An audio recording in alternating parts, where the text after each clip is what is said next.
রুদ্র বাংলা যেহেতু হাঁটি হাঁটি পাও পাও করে আজকে আমাদের এই মতি ভাই আজকে আমাদের ঢাকা ডিভিশনাল প্রেস ক্লাব আয়না দেশ, তারপরে সাপ্তাহিক আয়না দেশ ও সাপ্তাহিক দেশপ্রিয় পত্রিকাগুলো নিয়ে আমাদের একটা প্ল্যাটফর্ম তৈরি করে দিয়েছেন।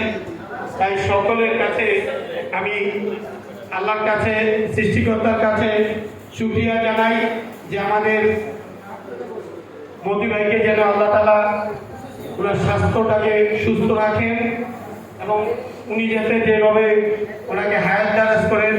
আর আমাদের এই ঢাকা ডিভিশনাল প্রেস ক্লাবের সকল কর্মকর্তা এবং যারাই সদস্য আছেন, আমি সকলকে বলবো আমার অন্তরের অন্তঃস্থল থেকে আপনাদের প্রতি ভালোবাসা আমার রইল।